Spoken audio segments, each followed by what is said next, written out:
ಸಿನಿಮಾದ ಬಗ್ಗೆ ಹೇಳಿಕೆ ಕೊಟ್ಟು ವಿವಾದಕ್ಕೆ ಗುರಿಯಾಗಿರುವ ನಟ ಕಮಲ್ ಹಾಸನ್ ಅವರ ಟಗ್ ಲೈಫ್ ಸಿನಿಮಾ ಕರ್ನಾಟಕದಲ್ಲಿ ಬಿಡುಗಡೆಯಾಗುವುದು ಅನುಮಾನ ಅಂತೆ ಕಾಣಿಸ್ತಾ ಇದೆ.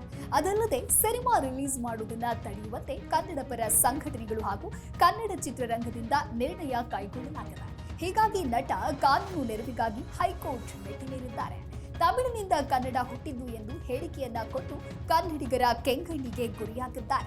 ಇನ್ನು ಕಮಲ್ ಹಾಸನ್ ಅವರ ಹೊಸ ಚಿತ್ರ ತೆರೆ ಮೇಲೆ ಕಾಣಿಸಿಕೊಳ್ಳಲು ಸಜ್ಜಾಗಿದೆ.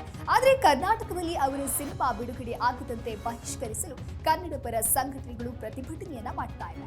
ಕರ್ನಾಟಕ ಚಲನಚಿತ್ರ ವಾಣಿಜ್ಯ ಮಂಡಳಿ ಚಿತ್ರ ಬಿಡುಗಡೆಗೆ ನಿಷೇಧ ಹೇರಿದೆ. ಜೂನ್ 5ರಂದು ಸಿನಿಮಾ ಬಿಡುಗಡೆ ಇರುವ ಹಿನ್ನೆಲೆ ಕಾನೂನು ರಕ್ಷಣೆ ನೀಡುವಂತೆ ಕಮಲ್ ಹಾಸನ್ ಕರ್ನಾಟಕ ಹೈಕೋರ್ಟ್ ಮೊರೆ ಹೋಗಿದ್ದಾರೆ.